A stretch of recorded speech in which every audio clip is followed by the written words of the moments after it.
Muy buenos días a todos los presentes, a todas las personas que están conectadas y que nos oyen a través de YouTube y de las redes. Es un agrado en nombre del Magíster en Derecho Tributario de la Universidad de Concepción tener a estos profesores, expositores y por supuesto a ustedes. Así que les damos la bienvenida y espero que disfruten estas interesantísimas exposiciones de hoy. Los dejo con los moderadores y los expositores. Muchas gracias, Rocío, por la presentación. Y también yo quisiera darle las gracias a la Facultad de Derecho de la Universidad de Concepción, especialmente al programa de Magíster de Derecho de la Universidad de Concepción, en que con esta actividad damos inicio a una serie de charlas y sesiones que vamos a realizar durante el año 2024 en materia tributaria. Los dejo cordialmente invitados a todos para este tipo de sesiones. Antes que nada, quisiera darles también las gracias a los que tuvieron la amabilidad de organizar y la gentileza de organizar esta actividad en un tema tan relevante en materia tributaria y temas que hemos elegido para ustedes que dicen relación con la práctica del derecho tributario. Quiero dejar con ustedes al moderador de esta actividad, quien va a presentar a los expositores y los temas. Él es Alejandro Bulleres, es abogado de la Universidad de Chile, es profesor de nuestra Casa de Estudios de la Facultad de Derecho de la Universidad de Concepción y de la Universidad de Chile. Alejandro trabaja en Barahona y Marshall y nos va a moderar estos paneles. Muy buenos días. Muchas gracias, Elena, por tu presentación. Muchas gracias a la Universidad de Concepción, particularmente el programa de Magíster, por la invitación a estos seminarios de actualidad tributaria que nos van a acompañar durante los próximos periodos, ¿ya? Como actividad preparatoria de no solamente las actividades del Magíster, sino que también de la revista de Derecho Tributario que está próximo a sacar un número 14 en los próximos días. Voy a aprovechar también de saludar a mi comoderadora y copresentadora, la profesora Elena Maya. Elena es abogada de la Universidad de Concepción, magíster en Derecho Tributario por la USACH, profesora del Magíster de Derecho Tributario de esta Casa de Estudios, la Universidad de Concepción. Bueno, en este panel me van a acompañar los profesores María Paz de Carcer, Patricio Casas y Alonso Morales, en ese orden. Vamos a tocar diversos temas, algunos relacionados con tributación internacional, otros con fiscalización y procedimientos administrativos y otros con tributación de los propietarios de la empresa, ¿ya? Comenzaremos con María Paz de Carcer. María Paz es abogada de la Pontificia Universidad Católica de Chile y magíster en Derecho Tributario Internacional de la Northwestern University, codirectora del programa de litigación tributaria civil en la Universidad Adolfo Ibáñez y profesora del mismo programa. Actualmente trabaja en Carola Díez Pérez Cotapos y va a presentar la prueba del beneficiario efectivo en los convenios para evitar la doble tributación internacional. Es muy interesante, te damos la bienvenida, María Paz, te agradecemos por estar acá con nosotros. Y a propósito de tu tema, que es tan contingente justamente por estos días y tan utilizado además, ¿cierto?, en materia de tributación internacional, y a propósito de una eventual discusión en la reforma tributaria sobre este mismo tema, María Paz, yo quisiera preguntarte, dando inicio a tu exposición y dejar planteado el tema, María Paz, ¿con qué concepto nos quedamos? ¿Beneficiario efectivo, beneficiario final? Gracias, Elena. Gracias a todos por estar aquí. Me van a perdonar si es que no soy demasiado tecnológica, pero creo que esto, no sé cuál tengo que apretar.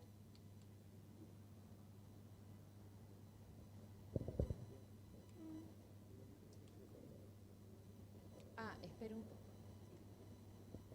Ahora va. Pero en resumidas cuentas podemos partir igual, pero para ponerles un poquito de contexto de qué es lo que vamos a hablar hoy día y emparejemos un poquito la cancha con respecto al derecho tributario internacional.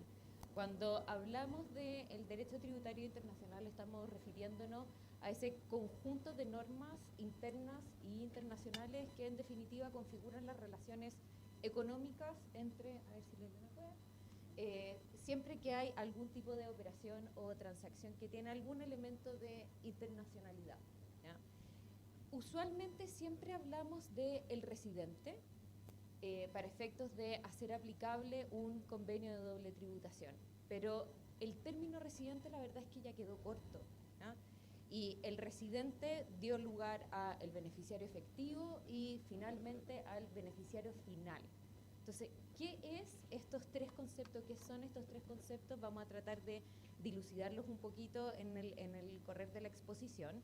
Si tienen cualquier pregunta, por favor, interrumpan con plena confianza. En esta primera parte vamos a ver un poquito cuándo hablamos de tributación internacional y cuándo el concepto de residente o de beneficiario efectivo, que es distinto a lo que es el beneficiario final, y ya vamos a ver por qué, tiene relevancia, ¿no? ¿Cómo tributa o cómo se consolida el sistema tributario internacional en Chile, ¿ya? El sistema chileno tiene un principio dual de soberanía o de jurisdicción que contempla dos principios, el principio de fuente y el principio de la residencia.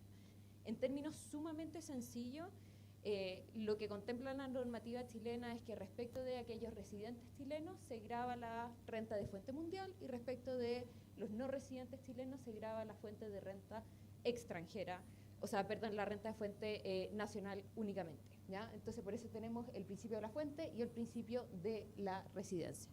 Ahora, para aplicar correctamente la soberanía tributaria chilena en materia internacional, tenemos que atenernos a tres conceptos o cuatro conceptos específicos, ¿ya? Y la aplicación de la tributación depende de que apliquemos correctamente esos conceptos. Entonces, lo primero es el principio de la renta de fuente chilena y la renta extranjera, el domicilio y la residencia. Déjenme ver si ahora lo logro. Lo logro, ya. Entonces, por renta de fuente chilena o por renta de fuente extranjera, nosotros tenemos un llamado artículo como de fuente, digámoslo, que es el artículo 10 de la Ley de Impuesto a la Renta, en donde contempla que las rentas de fuente chilena son aquellas que provienen de bienes situados en Chile o de actividades desarrolladas en él, cualquiera sea el domicilio o residencia del contribuyente, ¿ya? Entonces vamos al principio de la residencia. En el caso de las rentas de fuente extranjera, a contrario censu, son aquellas que provienen de bienes situados en el extranjero y de actividades desarrolladas fuera del país. Probablemente todos ustedes tienen conocimiento de algunas reglas de extraterritorialidad que considera la norma chilena, por ejemplo, la norma de transferencia indirecta, que también está en el artículo 10, pero eso podemos conversar horas de eso en específico, así que lo vamos a saltar para estos efectos. Pero este es el primer concepto que tenemos que tener más o menos claro. El segundo concepto es el concepto del domicilio, ¿ya? Subo ahora sí. El concepto de domicilio. El domicilio no es un concepto tributario, no está definido en la norma tributaria, sino que hacemos cuenta de la definición civil del Código Civil que tenemos de domicilio, y la legislación tributaria recoge en definitiva ese concepto civil. Y por domicilio, el Código lo define como la residencia, entonces si ustedes se fijan es un concepto dentro de otro concepto, acompañada real o presuntivamente del ánimo de permanecer en ella. El tema del domicilio o el concepto de domicilio ha tenido un desarrollo sumamente relevante los últimos años. En un principio se entendía que el ánimo, ya sea real o presuntivo, tenía que ver con las relaciones personales, con las relaciones familiares, con una intención más bien de interrelaciones y de las relaciones personales que podía tener la persona en Chile. Un típico ejemplo antiguo, vamos a llamarle, era aquel extranjero que llegaba a Chile y ponía a sus hijos en el colegio, matriculaba a los hijos en el colegio. Bueno, ahí claramente había una intención de generar relaciones y lazos personales o interpersonales en Chile.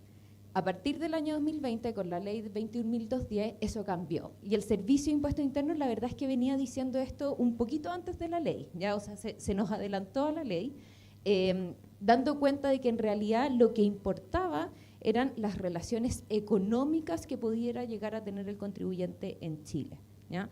Y por eso la ley 21.210 incorporó que para los efectos de esta ley, la ausencia o falta de residencia, y esto tiene que ver con que Con la reforma se consideró la regulación de alguna manera para la pérdida de domicilio o residencia para las personas físicas o las personas naturales. No es causal que determine la pérdida de domicilio si la persona conserva en forma directa o indirecta el asiento principal de sus negocios en Chile. Hubo una noticia hace un par de meses, bastante que tuvo harto como revuelo, de un gran empresario chileno que dejó varios de sus directorios o de sus asientos en el directorio de todas sus empresas chilenas, ¿ya? Los tributaristas que estamos más acostumbrados a ver este tipo de cosas, lo primero que pensamos fue, está queriendo cortar sus lazos económicos con Chile para efectos de una eventual pérdida de residencia, ¿ya? ¿Por qué? Porque la verdad es que el Servicio de Impuesto Interno, en sus oficios, en sus resoluciones, en las resoluciones que, si bien no son un requisito, digamos, que estableció el procedimiento para efectos de la pérdida de residencia o domicilio, pero sí para dar certeza, los está emitiendo, realmente lo que busca es el tema de las relaciones económicas y el asiento principal de los negocios y no las relaciones personales que se tienen, ¿ya? Ahora, volviendo al tema de la definición, como yo les decía, el domicilio incorpora en sí mismo un concepto, que es la residencia, ¿ya? Entonces, ¿qué es la residencia? La residencia sí es un concepto tributario, sí está definido en el Código Tributario y es una situación fáctica, ¿ya? ¿Por qué? Porque está definido como la permanencia en forma ininterrumpida o no por periodo o periodos que en total excedan de 183 días en un lapso cualquiera de 12 meses, ¿ya? Entonces, si ustedes se fijan, la residencia, a diferencia del domicilio, tiene un carácter fáctico de hechos. ¿Cómo se comprueba esto? Bueno, para eso está policía, inmigraciones, donde cada vez que usted le estampen el pasaporte, eso queda en definitiva informado al Servicio de Impuesto Interno, queda informado a la autoridad, en donde entonces podemos contar los 183 días. Fíjense que siempre el día de viaje es un día. O sea, lo que importa es el día del estampe, digamos, en el pasaporte o del ingreso o la salida, no es los días que yo estuve afuera, sino que los días que yo estuve dentro de Chile, ¿ya? Ahora, el concepto de residencia, ¿aplica exclusivamente para las personas físicas o naturales? Porque una sociedad es residente en Chile, permanece en Chile 183 días o más. Esto fue una discusión que se ha dado, hay todo un tema teórico por los grandes tributaristas como a nivel mundial que se dedican a ver cuáles son los principios que hacen de la residencia de las personas jurídicas. Para efectos chilenos, sociedades constituidas en Chile consideramos que son residentes chilenos, ¿ya? Y no nos fijamos en si permanecen o no, porque la verdad es que no tenemos una regla de no permanencia de las personas jurídicas en Chile tampoco, ¿ya? Entonces, para todos los efectos prácticos, sociedades o entidades constituidas en Chile tienen residencia en Chile, ¿ya? ¿Lo voy a pasar tú? Bien. No, uno menos. En este contexto, entonces, de este principio dual de soberanía tributaria que tiene Chile y los convenios de doble tributación, la tributación internacional, etcétera. ¿Qué son los certificados de residencia y para qué sirven los certificados de residencia, ¿ya? Si a ustedes alguna vez les ha tocado leer un convenio para evitar la doble tributación, se van a dar cuenta que los convenios no se leen de corrido. Uno no parte en general por el artículo primero, sino que uno parte por el artículo tercero. Tienen una forma específica de leerse o de estudiarse. ¿Por qué? Porque para poder hacer aplicable los beneficios de un convenio para evitar la doble tributación, primero debe serse persona, residente, beneficiario y la renta específica, digamos, tiene que estar amparada. Entonces, son varios conceptos que están enmarcados dentro de la aplicación de ese convenio, ¿ya?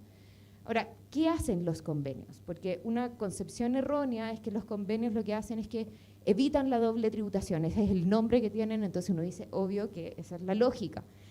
Los convenios lo que hacen en realidad es que asignan potestad tributaria. Cuando dos jurisdicciones quieren gravar la misma renta. ¿Por qué quieren gravar la misma renta? Porque la mayoría de los países siguen el mismo principio dual que sigue Chile, si nosotros no inventamos la rueda, ¿ya? O sea, la mayoría de los países tienen un principio de residencia y un principio de la fuente, ¿vale? Entonces, sobre una misma renta, el país de la fuente puede querer gravar y usualmente el principio preponderante es de la fuente en aquellos países que, como Chile, reciben mucha inversión extranjera, son exportadores de materia prima, etc. En general, los países que siguen mayoritariamente el principio de la residencia son aquellos que están en el listado de la OECD muy arriba, países más ricos, prestadores de servicios, ¿ya? Entonces, dado que en el mundo tenemos estos 3 tipos de países y estos 2 principios generadores de la renta o los 2 principios que asignan potestad tributaria, entonces usualmente existen conflictos, ¿ya?, de tributación, de doble tributación internacional. Entonces, ¿en qué contexto sirven los certificados de residencia? Bueno, en el contexto de la doble tributación, pero específicamente en el contexto de los tratados de doble tributación. ¿Por qué son relevantes? Porque la normativa interna chilena considera que es necesario constar con un certificado de residencia y las resoluciones del Servicio de Impuestos Internos en las circulares regulan qué tiene que tener ese certificado de residencia para poder, ya sea retener con una tasa rebajada de convenio, no retener o estar liberado de la obligación de restitución del impuesto de primera categoría con la distribución de los dividendos, ¿ya? O sea, es sumamente relevante para efectos de la aplicación de las normas del impuesto adicional, si queremos, el constar con un certificado de residencia, ¿ya? ¿Por qué? Porque es lo único que en definitiva habilitaría al agente retenedor para retener con una tasa rebajada, no retener o hacer aplicable la liberación de la obligación de restitución. Y además, los certificados de residencia lo que hacen en definitiva es que establecen que esa persona particular tiene presencia fiscal en el otro país, ¿ya? Hasta ahí, todo bien, todos podemos conseguir un certificado de residencia fiscal. El certificado de residencia fiscal lo entrega la autoridad tributaria extranjera. Si es que tiene un código QR o un código con el cual yo puedo validarlo, no necesito apostillarlo, eso está sumamente regulado. Ahora, ¿dónde entra la pillería o dónde entra el problema? ¿Ya? Es que además de que sean residentes, tienen que ser beneficiarios. ¿Qué es que sean beneficiarios? Porque residente a todos nos queda más o menos claro. No lo logro. Ahora sí, ¿ya? Residente todos los tenemos, sí.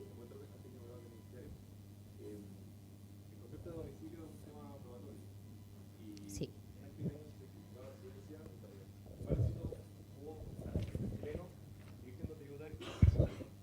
El concepto de residente, de domicilio, es un tema probatorio. Y con este certificado de residencia, si una persona que nació en Chile, que fue residente chileno, que perdió la residencia y el domicilio, y se fue a cualquier país, a Argentina, obtiene su certificado de residencia en Argentina, sigue siendo el domicilio un concepto, por decirlo así, que se prueba con elementos de hecho. Y ese certificado de residencia no sería no quitaría el tema probatorio, o sea, si necesariamente sigue siendo necesario probar el ánimo, probar la residencia del chileno. En sencillo la respuesta es sí, o sea, tú puedes perder la residencia y no perder el domicilio, y a diferencia puedes perder, esto ya es más difícil, digamos, pero en teoría tú podrías perder el domicilio sin perder la residencia. La verdad es que eso en teoría no se puede porque el domicilio es la residencia acompañada de, ¿ya?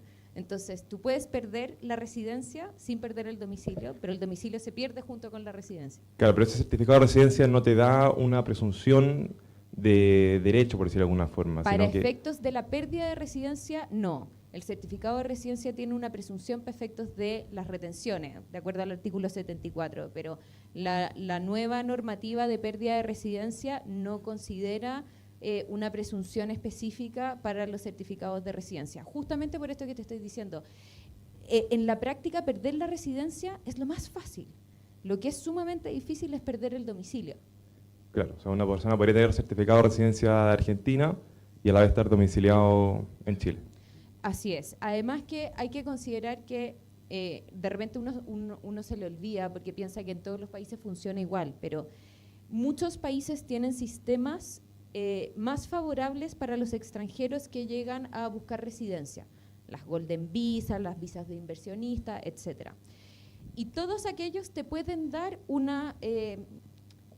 símil a un domicilio o un símil a una residencia, pero la realidad es que para efectos de los convenios, para efectivamente ser residente, yo tengo que estar siendo grabado por mis rentas de fuente mundial. ¿Ya? Entonces, obtener un certificado de residencia que cumpla con los requisitos y con el concepto, la definición de residente en el convenio, es distinto a simplemente por normativa interna recibir o obtener un certificado de residencia. Entonces, aquí hay una complejidad adicional, digamos, con el tema de los certificados de residencia, que es que hay que meterse en la legislación extranjera, ¿ya? Entonces, el tema probatorio o la presunción que existe respecto de los certificados de residencia en Chile, aquellos otorgados por la autoridad extranjera que cumplan ciertos requisitos, esos requisitos son más bien formales, ¿ya? Porque, oye, el certificado que cumpla con todos estos enunciados, entonces yo le voy a dar la presunción de que ese contribuyente, esa persona es residente por al menos lo que dure, digamos, ese año calendario desde la emisión del certificado. Pero otra cosa distinta es cuando hablamos del beneficiario, que si bien es uno de los enunciados que hay que incluir supuestamente en el certificado y es uno de los elementos que hay que incorporar en la declaración jurada, la verdad es que la presunción de la residencia que te da el certificado de residencia solo respecto de la residencia, no es de que seas beneficiario, ¿ya? Eso es un poquito, ahora, no, a ti. Eso es un poquito lo que vamos a conversar ahora, porque muchas veces se confunden, insisto, estos tres conceptos. Entonces tenemos el concepto de residente, que te da esta presunción que yo les estaba comentando, que es una presunción simplemente legal por el año calendario en el que se emita el certificado, ¿ya? ¿Qué tiene que contener este certificado? Bueno, están las resoluciones del servicio, la 151, la 58, ambas del 2020. Aquí un tema súper importante para todos aquellos que son asesores. En general, el agente retenedor en Chile no pide el certificado de residencia antes de hacer la retención, sino que lo pide con ocasión de una fiscalización. Esa es como la práctica usual. Y uno a sus clientes, incluso uno dice, sí, mira, te preguntan por la tasa de retención y dices, mira, ¿es aplicable el convenio? La tasa de retención, la regalía es una tasa del 10 máxima. Y ahí está, y a uno se le olvida decirle, oye, ojo que antes de retener, previo a la retención, tú tienes que tener el certificado. Eso significa que yo tengo que ir tal vez a insistirle a un proveedor, yo no te puedo pagar hasta que me mandes el certificado de residencia. En Chile lo tenemos sumamente automatizado. El Servicio de Impuestos Internos te entrega un certificado de residencia sumamente rápido. En otras jurisdicciones, en Estados Unidos puede demorar hasta 4 meses que te emitan un certificado de residencia, ¿ya? Si usted lo fiscaliza, a su cliente lo fiscalizan y no tiene el certificado de residencia, no tiene la presunción, ¿ya? Hay otros medios probatorios, se puede probar de otra manera, lo que quiera, pero no tiene la presunción, ¿ya? Luego, ¿qué es el beneficiario efectivo? El problema que tenemos con el concepto de beneficiario efectivo es que no está definido. No está definido en la legislación interna, chilena, civil, no está definido, ¿ya? ¿Quién contempla o quién creó el concepto de beneficiario efectivo? Fue la OSD. ¿Ya? En el modelo de convenio de la OSD se habla reiteradas veces de el beneficiario efectivo. Y el mayor problema que tiene el concepto de beneficiario efectivo es que no existe un concepto, sino que simplemente se define como por exclusión. Entonces, no es beneficiario efectivo el mandatario, no es beneficiario efectivo la compañía conducto, no es beneficiario efectivo el agente. Ya, ¿y qué es entonces el beneficiario efectivo? Y quedamos un poquito colgados, ¿ya? ¿Qué es ahora el beneficiario final? Mucha gente confunde beneficiario efectivo y beneficiario final. Son conceptos distintos, ¿ya?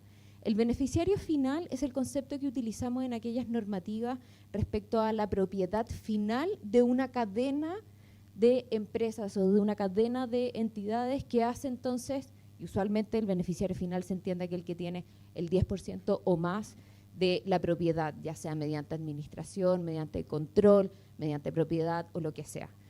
Si ustedes recuerdan, la reforma tributaria venía con una legislación específica, una ley específica del registro del beneficiario final, que es una deuda que Chile tiene con respecto a la OSD.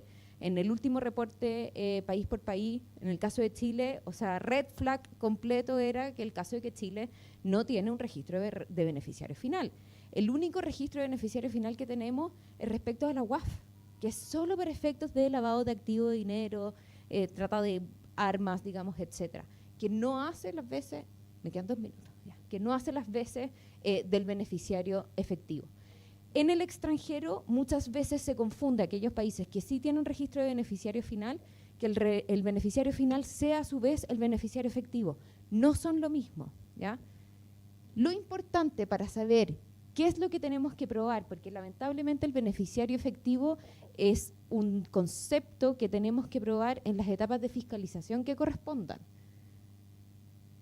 ¿ya? ¿Quién es el beneficiario efectivo? Esto como concepto amplio, digamos, es aquel que puede impetrar a su favor todo el convenio de doble tributación, ¿ya? Entonces, está definido por exclusión, como yo les decía, el certificado de residencia no es suficiente, porque lo que acredita el certificado de residencia es la residencia y la presunción es respecto a la residencia. Y no existen reglas claras sobre los medios de prueba, la oportunidad, las solemnidades. Bueno, basta una declaración jurada simple del receptor de la renta, que soy beneficiario final o beneficiario efectivo, que estoy inscrito en el registro de beneficiario final, ¿eso va a ser suficiente? Bueno, va a depender del fiscalizador y la fiscalización que le toque, ¿ya? Entonces, es sumamente complejo el dejar sujeto, y esta es la problemática en definitiva. Uno de los elementos esenciales para determinar la obligación tributaria, en el caso de las retenciones en la aplicación del convenio de doble tributación, es el hecho de que el receptor de la renta sea el beneficiario efectivo. Si yo no tengo claro quién es el beneficiario efectivo, porque no tengo un concepto legal determinado, porque no sé cómo puedo probarlo, ¿está realmente determinada la obligación tributaria? ¿O los elementos de la obligación tributaria? Porque este sí es un elemento que incide claramente en la determinación del impuesto. Y me quedo hasta ahí, ¿ya? Entonces, esa es la problemática de la prueba del beneficiario efectivo, en definitiva, que es que no tenemos un concepto legal, no sabemos cómo tenemos que probarlo, en qué instancia. Sí, pásame la otra, si queréis. Este es como el resumen. Pero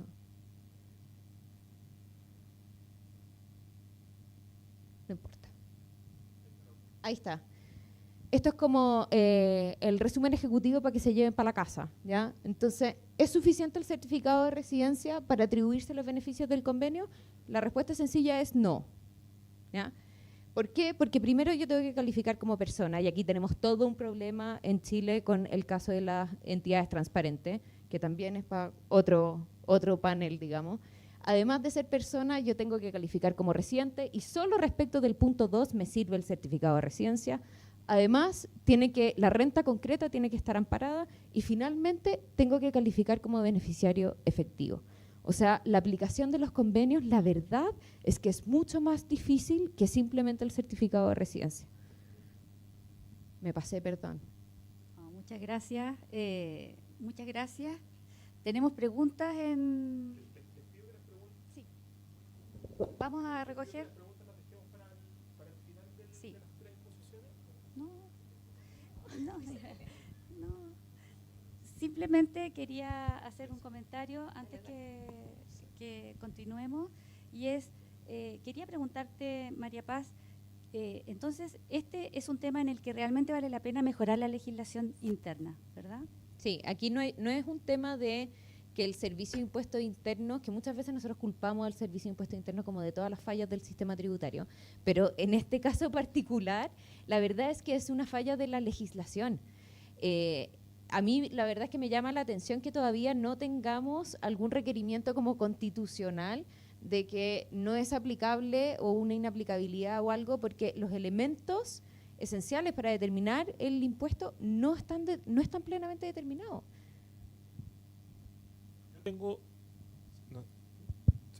Tengo solamente una pregunta que hacerle a María Paz, ¿ya? A propósito de los asuntos que estuviste tratando, las últimas directrices de la OCDE, por ejemplo, en materia de precio de transferencia, están regulando 2 temas adicionales, que son la estructura de alocación de gastos, por ejemplo, en vicepresidencias de grandes compañías transnacionales que van asignando gastos a distintas empresas del grupo. Y lo otro es reembolso de gastos con motivo de mandatos también a entidades extranjeras para negociar mejores precios. Particularmente pensemos en una empresa portuaria que negocia los precios de todo el grupo. En ese sentido, ¿qué práctica de fiscalización o de compliance tributaria, a propósito de este concepto que se está instalando cada vez más, tendrán que cubrir las empresas para la aplicación de las normas de convenio? Mira, yo creo, sí, es una súper buena pregunta, pero creo que volvemos siempre al problema original, porque las directrices de la OECD en definitiva son eso, son directrices, pero tiene que ser aplicable en el caso concreto con la legislación interna que tenemos. Entonces, es sumamente difícil para un grupo transnacional poder exigir, mira, acredítame que esta persona o este contribuyente o quien sea es el beneficiario efectivo de la renta, si es que no sé qué tengo que pedirle. Entonces, la verdad es que tenemos un problema de base, ¿ya? En etapas de fiscalización, me parece que el Servicio de Impuestos Internos tiene conocimiento de que tenemos este problema, este vacío, lo ha llenado de la mejor manera posible, que es siguiendo en definitiva las directrices y los comentarios de la OECD, que además son siempre cambiantes, pero me parece que estamos en esto al menos en el mismo buque. Muchas gracias, María Paz. Las preguntas del público las dejamos al final de las tres exposiciones.